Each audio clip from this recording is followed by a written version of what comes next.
Hello, lovelies. So we're nearing the end for the best of 2019. We have one, two, three, four left. So we should be done in the next two videos. Then I'll have more videos, I guess. So the next one on my list is Midsummer, and that should be obvious. That was going to be on the list. I was lucky enough to go see Midsummer on a day off work, so it was like Wednesday at 10 a.m. or something. I had the cinema to myself, the whole screen, and then one other lady joined, and I felt we got a good viewing experience. She didn't sit near me; she sat like up there somewhere, but I knew she was there. I felt great comfort knowing she was there and also getting a great experience. Ari Aster, I just love. I loved Hereditary. Um, that was a good intense film. That like was one I'd seen in the cinema and was like, yes, I will come to the cinema more. And then you go see things that are terrible, and you're like, it's a lot of crap made. But sorry, I'm just having flashbacks of seeing Split. I know loads of people love Split. I really hate Split. It made my partner not want to go to the cinema anymore. That and the half an hour of ads before the film. But whatever. So that was like the perfect experience to see. It was on a big screen and like on my own. Just it was slightly scary to be like in the dark on my own in a big space, but Miguel was up there. So if you haven't seen Midsummer, or if you haven't heard of Midsummer, you're probably not into horror at all, I guess, because it was everywhere.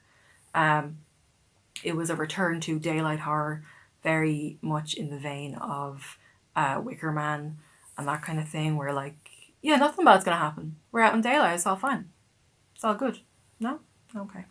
And it's got like all that good Norse mythology, and the soundtrack. The soundtrack just get on its own. It's beautiful.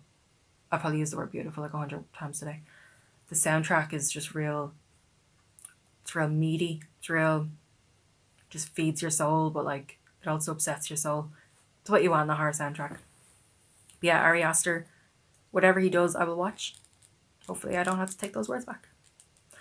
And the same.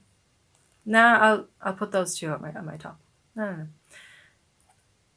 I was gonna say something, I won't say it, so I'll say it in the next one. But next film I want to give a shout out to is Girl on the Third Floor, which was directed by Travis Stevens and stars Phil Brooks, aka CM Punk. And I mentioned in one of the earlier videos for Rabid that he's just out here strangling women sexually. But like this, it was very much invited this time. The last time it was weird. It's very much like, she's like, strangle me. And he's like, yeah. And I'm like, you're married and you have a kid on the way and your dog. Listen to your dog. He's trying to tell you not to be fooling around. So Girl on the Third Floor is a haunted house with a big twist.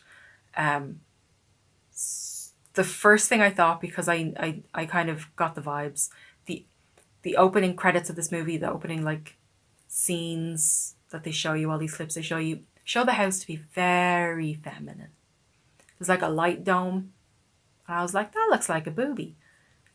And then they showed like this wall art, and I was like, that's a little vagina, isn't it? And as it went on, I was like, oh yeah, no, all of this is real bodily. And it just reminded me of this short film, which you can find on YouTube. I don't think it's on Alter. I can't remember what channel it's on, but it's called Box Room. There's a pun in that. But this young dude just finds an opening in his wall, and it's real wet. So he decides to put his dick in it a lot. And then bad things start to happen. So my first thoughts going into this was like, oh, CM Punk is gonna have some sexuals with this house. It's gonna be bad. And he technically did. So we get introduced to the characters. So he's basically he's married. He's moving into this house to do it up before his wife and unborn child move in with him. Well, not move in with him, but like make the move down to the new house. And the house has a history, and he has this visitor that comes by for some strangling. And yeah, I had a lot of arguments with CM Punk while watching this film. Like, no, what are you doing? Don't be doing that. So it's one of them, but it's good. And the film, I don't know if I mentioned it in um the rapid video. He has such Bruce Campbell vibes that if there is a biopic made about Bruce Campbell, I am stating here and now and petitioning CM Punk to play Bruce Campbell. He has such Campbell vibes. His acting is so Campbell. It's weird. Um, and I don't know whether this film purposefully was trying to get some of the Evil Dead vibes, because the whole film was,